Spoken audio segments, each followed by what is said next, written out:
The UAE announced it is deeply concerned over continued escalation and its repercussions on security and stability. The UAE is closely following rapidly evolving regional developments and expresses its deep concern over the continued escalation.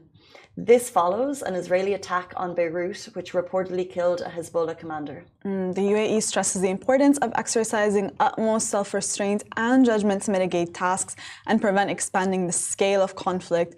Obviously, the country believes that enhancing dialogue and adhering to international law and respecting the sovereignty of countries is extremely essential. There are foundations for resolving the current crisis. In this regard, the UAE emphasizes the necessity of resolving disputes through diplomatic means rather than confrontation and escalation.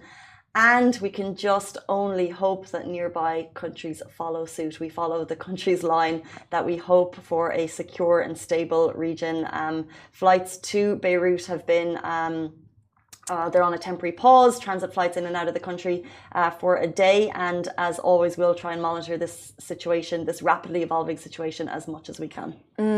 Yeah, I think lately, especially the past few days, it's been kind of hard to ignore that this will, like, the continued impact has been day to day, but of course, the last few days have kind of seen a shift. We don't really know what's going to happen next, right? Like, I just came back from Beirut actually 2 days ago, and a lot of flights were getting cancelled. Like you said, the airports were just completely packed because everyone goes into panic mode when something like this happens, and they're just trying to get out as fast as possible. So did you fly after the attack? The day of. So it happened the night, and then in the morning I had traveled. Thankfully, there was no cancellations to my flight, just some minor delays. But they were canceling mostly night flights and a lot of international departures. So I have family members whose flights got canceled like over 3 or 4 times now, and they just don't know when they're going to be able to reschedule. And what's kind of like the sense of the people in terms of what's coming?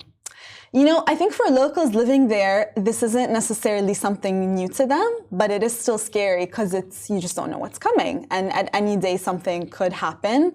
I think there is a strong sense of you have to continue to live your life and day to day, and, you know, you have to go to work and you know, but it's just difficult. And especially summer when it's like tourist season and everyone's going to travel, it's extremely stressful. Like, people who are planning to go, people who are already there, obviously their plans are changing now because you just don't really know. Right, it's just unstable. I think Beirut has shown its resilience big time. Time and time again, and it always has to prove it's there. Yeah.